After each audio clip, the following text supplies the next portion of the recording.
Bonjour et bienvenue à notre balado « Le cinéma, c'est au cinéma ».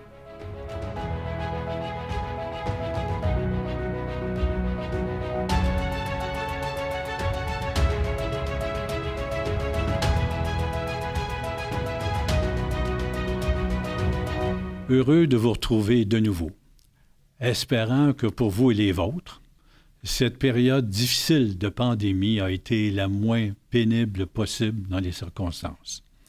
Ayons une pensée toute particulière pour tous ceux et celles qui nous ont quittés. Suite à cet événement, j'ai cru bon évaluer ses répercussions sur l'industrie du cinéma et évidemment plus particulièrement sur les salles de cinéma qui sont la raison d'être de notre balado. Pour ces nouveaux épisodes, j'ai la chance de m'adjoindre une personne ressource, un regard neuf, un passionné de cinéma qui aime les statistiques, quelqu'un qui débute sa carrière alors que moi j'ai terminé la mienne, donc ça va inévitablement vous apporter deux points de vue qui j'espère aussi seront mieux vous éclairer. Il est le directeur du cinéma RGFM Joliette au Québec. J'ai le plaisir de vous présenter Samuel Venn. Salut Marcel. Bonjour Samuel, comment ça va? Écoute, je suis très content d'être ici. Là. Merci de m'accueillir. Ça fait plaisir. Écoute, vu nos deux parcours, comme tu dis, le tien qui est terminé, puis le mien qui vient tout juste de commencer, pardon, je pense que ça fait un très beau contraste qu'on va pouvoir développer en masse sur ce sujet-là. Je suis très content. Puis je sais que ça te tient à cœur aussi, les salles de cinéma. C'est ça. C'est aussi ton avenir, c'est ce que tu as toujours voulu faire, comme tu m'as dit si souvent. Puis on est dedans maintenant. Et il faut regarder effectivement l'avenir et surtout qu'est-ce qui a pu se passer après ces fameuses 3 fermetures-là. C'est sûr que on va espérer, mais tu sais, il y a un début, un milieu, et c'est pour ça que je dis on va espérer une fin. Ouais. Je ne veux pas trop m'aventurer trop dans le terrain, mais je pense qu'on a un meilleur portrait là, qu'en 2020. Là. Fait, c'est pour ça que je dis qu'il y a le début de la pandémie, le milieu très inquiétant, puis là, une petite tendance vers la fin, là, vers une reconstruction de tout cet univers-là. Fait que j'ai hâte de pouvoir développer là-dessus. Oui, c'est ça. Pour aussi mieux informer les gens qui nous écoutent, on est en février 2022. Les cinémas ont réouvert il y a à peine une dizaine de jours, après une 3e fermeture. Et on sait qu'on a vu des choses. On nous a fermés pratiquement pendant près d'un an, pas loin, si on totalise les 3 fermetures. Oui, on est proche d'un an. Là, on recule un peu dans les dates. Là, c'était vers le 15 mars 2020 jusqu'au le 3 juillet. Ensuite, dépendamment des régions, on était vers soit le 1er octobre ou le 23 octobre 2021 jusqu'au 26 février 2021. Puis là, dernièrement, c'était... Du 20 décembre à début février. Là. Exact. La dernière fois, c'est 5 semaines de fermeture. Mais ça, c'est important de le préciser, mais c'est sans parler des mois sans revenus. Parce que j'ai plus les mois exacts, mais je pense qu'on est sur 15 mois puis de sans revenus. Donc, la fermeture plus... Parce que si on fait pas de revenus, c'est quasiment comme si on était fermé. Oui. Donc, c'est plus d'un an. Là. Oui, tout à fait vrai, parce que les fermetures aussi ont été faites, puis les réouvertures, mais sans comptoir de rafraîchissement. Ça a affecté énormément les revenus des salles de cinéma et leur profitabilité, parce qu'on sait que les comptoirs de rafraîchissement, c'est la source importante de revenus, puis surtout de profit. Donc, c'est toutes ces expériences-là. Il y a eu un couvre-feu qui a limité les heures de projection, donc la programmation. Bien, c'est ça. Si on peut survoler un peu ce couvre-feu-là, mais le 26 février 2021, quelques temps après, il y a eu le couvre-feu, puis on l'a vu tout de suite, le cinéma, on voit que c'est plus de soir. C'est une sortie plus soirée. C'est très bien après-midi aussi, mais ça a énormément affecté la soirée. Fait que on voit que le cinéma, là, c'est une sortie complète là, de tant que le jour et le soir, selon moi. Là. Tout à fait. Puis on a vu aussi, si je peux rajouter, que l'expérience est liée aussi au fameux comptoir de rafraîchissement. Vu que c'était fermé, la fréquentation était moins là, l'expérience était moins intéressante, et on voit que ça ajoute à l'expérience d'avoir des comptoirs de rafraîchissement, pouvoir en bénéficier. C'est super important de le dire. Là. Les clients le disaient d'eux-mêmes. Là, c'était pas besoin d'aller voir le sujet. Là. Ils nous disaient carrément que l'expérience n'était pas la même. Donc, c'est super important. Là. Ça fait partie de l'expérience et c'est le fun à avoir. Là. Exactement. Puis aussi, on a une petite pensée pour tous les employés des salles de cinéma au Québec qui ont vu leur emploi être suspendu à 3 reprises. C'est des pertes de revenus.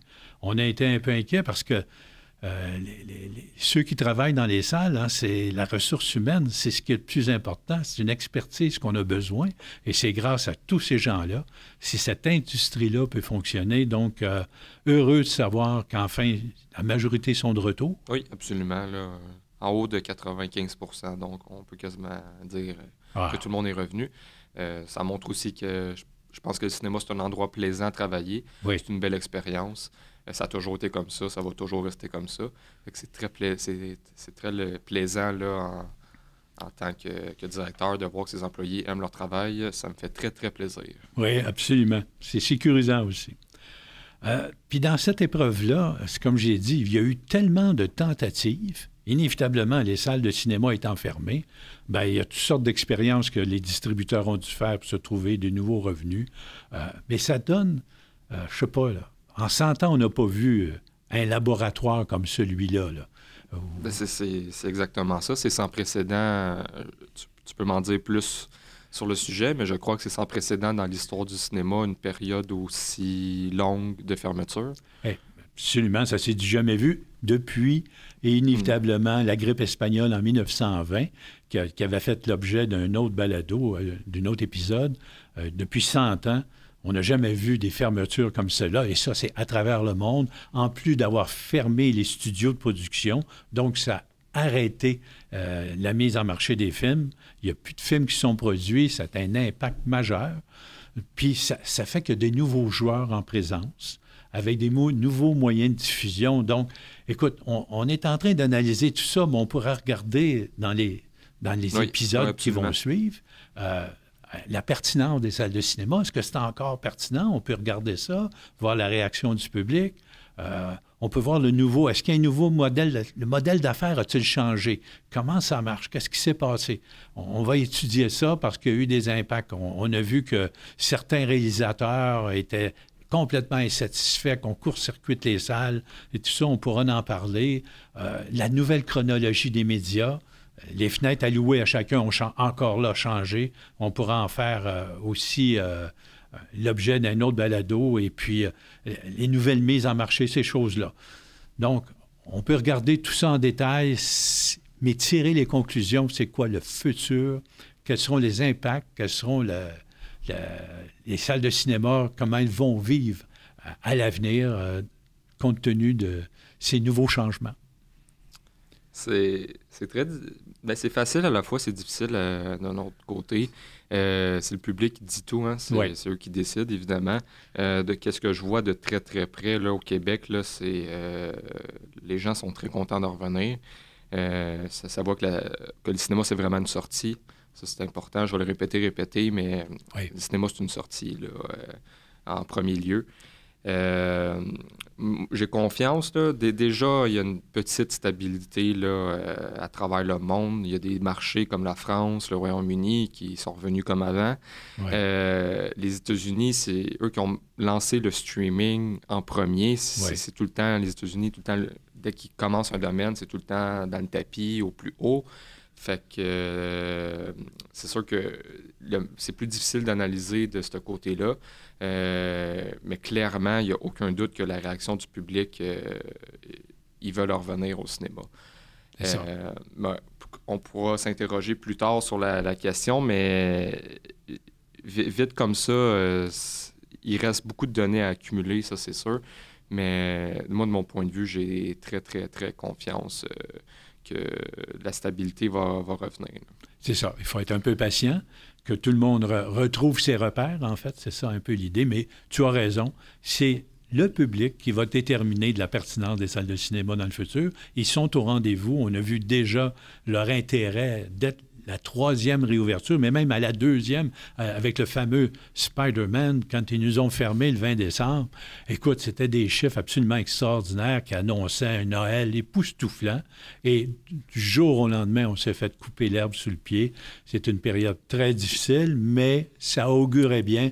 Donc déjà là, les signes étaient intéressants pour l'avenir. Je veux juste quand même préciser qu'il y a des gens qui habitaient proche de l'Ontario qui allaient en Ontario pour aller voir Spider-Man pendant que le Québec était fermé. Il y a certains, c'était le lundi à 17h, le 20 décembre, si je ne me trompe pas. Oui. Et il y a des cinémas qui étaient ouverts pour la représentation de 13h et seulement elle de 13h. Et le monde, il y avait sans dire, se pitchait pour aller voir le film. Fait que ça en dit long sur comment un film là, c'était littéralement un événement, une sortie. Ça, c'est très, très puissant là, pour l'industrie. Oui, puis c'est ça qu'il faut mettre de l'avant, comme tu dis, et répéter, parce que les gens souvent confondent entre consommer un film de quelle façon. On le regarde à la maison, on le regarde, mais nous, c'est une sortie qu'on offre aux gens, c'est différent, et on ne peut pas comparer, parce que souvent on parle de streaming. Avant, on a parlé de cinéma maison. On a un tas de façons de regarder les films. Mais nous, si les salles restent là, c'est que ce n'est pas qu'un moyen technologique. C'est une activité sociale d'aller voir un absolument. film. Oui, tu as mis le mot direct dessus. C'est pas de la technologie, là. C'est une façon de consommer. C'est une sortie, c'est vraiment important qu'on le voit de cette façon-là, parce que je pense que c'est de cette façon-là que c'est instauré le cinéma. Là. C'est ça, c'est un vivre ensemble. Et tu m'as donné une expression, pas une expression, mais une comparaison des plus intéressantes, parce qu'il y a longtemps, moi, dans des conventions du monde du cinéma, j'entendais dire la fameuse phrase « chaque maison a une cuisine et pourtant tout le monde va au restaurant ». Mais toi, tu as sorti encore quelque chose de plus intéressant, si tu veux nous en parler. Oui, absolument.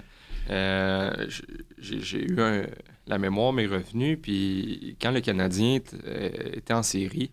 l'équipe de hockey, là. L'équipe de hockey, là, merci de le préciser. En série, quand ils jouaient à l'étranger, le Centre Bell était ouvert, évidemment, sans les Canadiens, sans l'équipe, mais ils projetaient sur l'écran géant du Centre Bell, que tout le monde connaît, les Canadiens, puis pour un moindre coût, là, je ne sais pas le montant exact, mais sûrement aux alentours de 50 $, on pouvait aller au Centre Bell, puis juste se regrouper pour quand le Canadien compte, mais l'expérience est tout là, sauf l'équipe. Donc, même moi, j'aurais été habité proche de Montréal, j'aurais dans un match de série éliminatoire important, j'aurais été porté à y aller parce que tu veux aller chercher le monde, tu veux être présent avec le monde, célébrer avec le monde. Fait que si on fait un parallèle avec le cinéma, c'est la même chose. Là. C'est ça, c'est de vivre une expérience ensemble. Ça décuple la perception des choses. Et ça, c'est le plus bel exemple. Si on est capable de vouloir se réunir pour regarder un écran quand l'équipe n'est même pas là, mais pour avoir le plaisir d'être ensemble et vivre ça, c'est extraordinaire. Ça prouve l'intérêt de socialiser puis de vivre ça. Ce qu'on retrouve dans une salle de cinéma, contrairement à la maison qu'on est seul. Donc, on se retrouve dans une salle ensemble, bien qu'on écoute sans parler, mais on sent dans l'air, on ressent les sentiments des autres. Si tout le monde a peur, on le sent plus. Et d'ailleurs, si un film est drôle, c'est 2 fois plus drôle en groupe que drôle tout seul. Donc, c'est tout ça qui fait que l'expérience salle de cinéma est là pour rester tant qu'à moi. Absolument. Très, très d'accord avec ça. Je pense pareil. Et vu que le film est sorti il n'y a pas très longtemps, là, Spider-Man, c'est littéralement un parcours. Là, y a une... je sais pas comment dire, une hype, là, un engouement. Oui, un engouement, c'est ça. Qui se crée avant le film. Tout le monde en parle sur les réseaux. Le monde sont excités avant de rentrer dans le cinéma. Fait que c'est là que tu vois la force qu'un film peut créer là, en salle. Là, toute une excitation que tu vas jamais retrouver à la maison. Là, c'est juste impossible. Là. Donc, c'est très, très, très intéressant là, de voir. C'est ça que le cinéma sert, puis il le fait très bien. Puis voilà, pour conclure sur ça, que le cinéma, pour moi, va rester une doctrine importante dans la diffusion de films à événements. Si je peux l'appeler comme ça. Là. Effectivement. Parce que je pense que c'est un joueur incontournable. Et même les distributeurs, avec les différents essais qu'ils ont faits, se rendent compte par eux-mêmes que, en plus, la salle, c'est une vitrine. Ça sert à montrer les films avant les autres plateformes, avant les autres, à le faire connaître, à lui donner une notoriété. À dire, « Oh, as-tu vu tel film? Ça parle de ça. Il y a un échange dans le public. Tout le monde se parle. » Ça crée l'événement. Et à partir de ça, tous les autres plateformes vont pouvoir en bénéficier. Et ça a toujours été... C'est le nerf de la guerre. Là. Mais c'est pour ça que j'aime mieux présenter ça comme ça, parce que c'est comme ça, je le pense, mais il faut arrêter de mélanger la plateforme et le cinéma. C'est sûr que c'est deux produits qui se ressemblent. Fait qu'on a tendance à comme si c'était deux ennemis, là, en fin de compte. Mais tant qu'à moi, les deux vivent ensemble. T'en as un qui sert à créer l'événement, puis ensuite, c'est très bien, il peut aller sur la plateforme. Moi, j'ai toujours vu ça de cette façon-là. Je sais pas ce que tu en penses. Moi, je suis entièrement d'accord.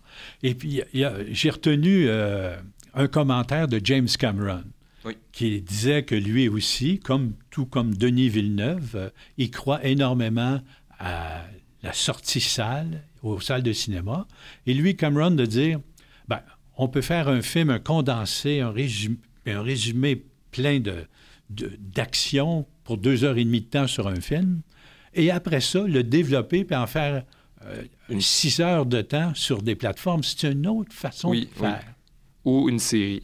Ou une série, ça peut être effectivement. Puis de là qu'on voit que les plateformes d'aujourd'hui performent à 80% et plus, je dirais, de mon opinion, avec des séries. Mais ça a toujours été ça. Là, on recule là, 10-15 ans. Les séries jouaient sur des postes à chaque semaine. Oui. Fait que, encore une fois, les plateformes ont un succès monumental avec les séries. C'est très normal. C'est de la TV. C'est ça. C'est la nouvelle télévision qu'on peut écouter au rythme qu'on veut. Souvent, on paie un abonnement, mais on a moins de publicité qui est harcelante parce que les canaux conventionnels nous bombardent littéralement de publicité sans arrêt. J'avoue que c'est difficile à écouter pour certains. Donc, ils ont trouvé une nouvelle façon de diffuser. Et quand je vois qu'ils remplacent maintenant chaque appareil électronique, soit un téléviseur intelligent, soit un lecteur DVD, ont leur application directe pour aller soit sur Netflix, soit sur YouTube, soit sur Amazon. Donc, ils sont en train finalement de faire des canaux de télévision sans passer par les fameux câbles distributeurs et etc. d'avant. Donc, tout est changé et modifié. Mais le point est là, c'est pour ça de ne pas confondre les deux. Tu vois que c'est comme tu l'expliques si bien, que c'est comme rendu des nouveaux postes de TV. Donc, c'est vraiment de Amazon, Netflix, c'est de la TV. C'est un divertissement à la maison qui remplace... Il ne faut pas le comparer au cinéma. Là, tant qu'à moi, c'est qu'au cinéma, c'est un événement où...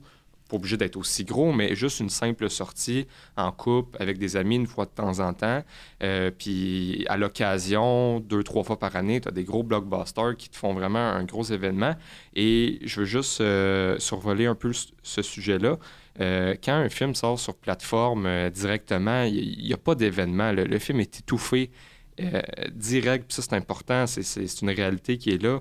Le film, il n'y a pas de flamme là, liée à ça. Il est noyé dans l'ensemble des autres. Et voilà. Et ce qu'il fallait aussi conclure sur les plateformes via les salles, je pense que la salle de cinéma, c'est pas un moyen technologique, c'est une activité sociale. Alors que l'autre, c'est une technologie, le streaming. Une technologie qui a fait mourir d'autres technologies. À savoir, je me souviens, moi, dans les années 80, le club vidéo annonçait la mort des salles de cinéma.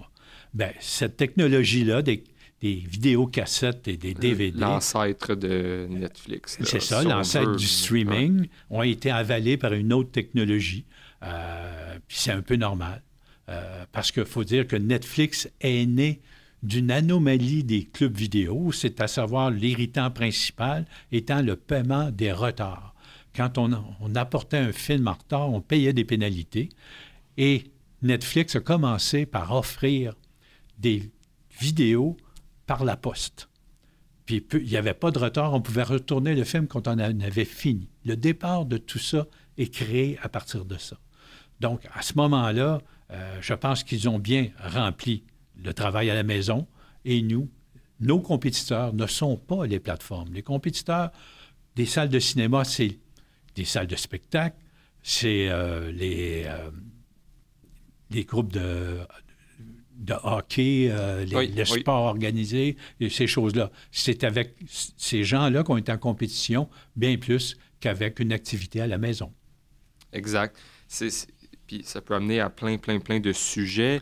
Est-ce que réellement, pas le danger, mais mettons, qu'est-ce qui pourrait affecter les salles de cinéma? Est-ce que c'est juste l'essor des activités dans le monde? Là? La population grandit, chaque ville a tout le temps plus d'activités. Ouais. Il y a d'autres enjeux qui pourraient affecter les salles de cinéma que Netflix.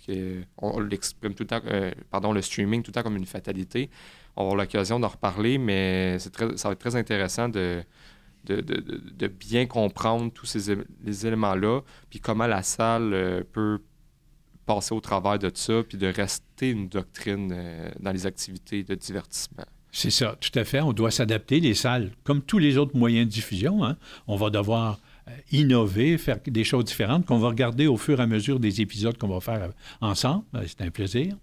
Et je pense qu'on a fait un premier survol dans ce balado-là. On va pouvoir inévitablement, dans certains autres, développer un peu plus les sujets.